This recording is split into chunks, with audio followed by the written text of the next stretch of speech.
we Nadine nawumbwira gute yuko ndakuringa amafaranga y'itike kwa nkakubyibujumbura we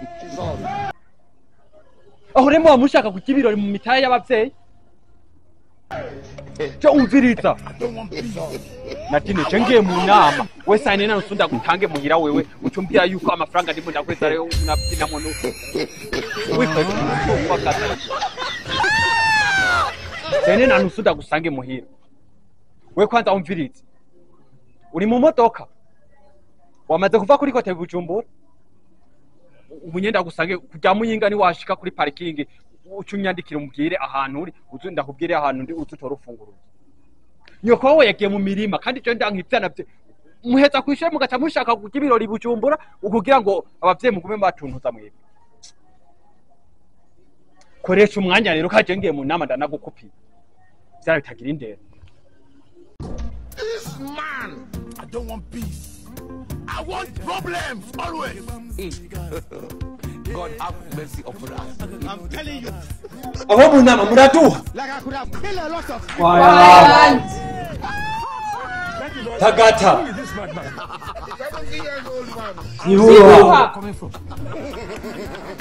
Niwidoke. Musamari. Ama rero abanyeshure kwishure byagenze gute? Byageze neza kiyeta babyumvise.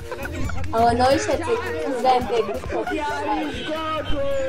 Kiretse babandi hembe gitutashe baca bagarukira mu mahoteli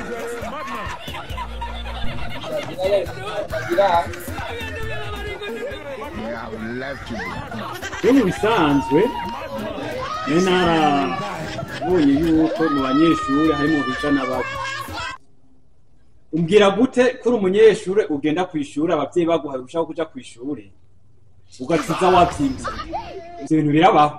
Ikindi cya kabiri muraciye ubwenge kandi murakuze imigo ukuntu muba mu banyeshure neza nk'umunyeshure nyene mwerekana ishusho nziza nk'abanyeshure birababaje kugenda kwishura ukiga igice cya mbere n'icya kabiri icya gatatu kiyakunanya kubera ngo twayine akosa kamara amazi twebwe rero turabiraba. Ikintu cya mbere nuko umuntu ati ko biba yaratwaye inda nimucyo bumuhagarara ko yaravyimbye inda ni ibintu bisanzwe ariko dushaka urupfasoni indero niyo dukeneye muri tayari kugira indero nk'abandi bana bose bijanye n'ibi indero cyanye nibiki nibo ndababwira indero ni ya ndero dukeneye kwisi yose yaba bandi bavyimvye.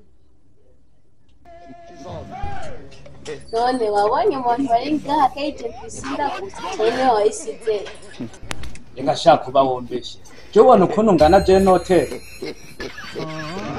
Ninde cyemu cyanzanye ngaha no kutagutera induru ngaha ayi jeneje mu namasina je mu ntera induru ikintu cya mbere ndababwira nkene abana afise indero mumbwira gute ko umwana ashobora kuva kwishya afise inda kandi mwagiye guhiga ubumenyi kandi hano abantu usanga batatwaye inda ukaca usanga mwashaka ati mugi cyo nababwira cyo uco ubu mugiye muri grande vacances igihe cy'ubushyuhe noneho nawe bazabaze gutera mu kana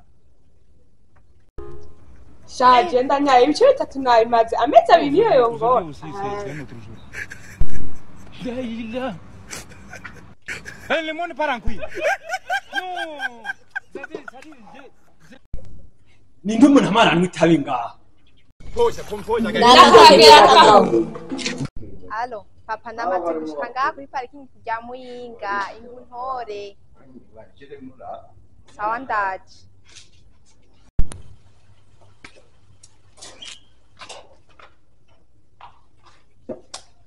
God have mercy upon us. Sawa. Nona wavuye uco ushitse ubunye mbe mwananje kome nguce wahindutse Yamahera narayahaze. warayahaze ku butindi tsimba nkuko God have mercy upon us. wowe wagiye kusha gutegwa inda canke wagiye kwiga Ndatomboye kagaho kanteye ndakabonye. Papa nakanye nikaza gusubira kuri kanteye inda. wowe wa muntu watabi yego ni wontereye umwana inda kwe zarashitse. Ewe ndapomera hapa ikintu gihari mwana inda ni yaka mba maso Ahubwo muzeye kihari. mba mu maso Ikihari manzo nyumvirize. Avyoba vyiza umpaye aka gakobwa kawe kakitwarira. Bururana mba mu pamma. Aujourd'hui aussi c'est un autre jour. La ilaha. Le monde part en couille. Non.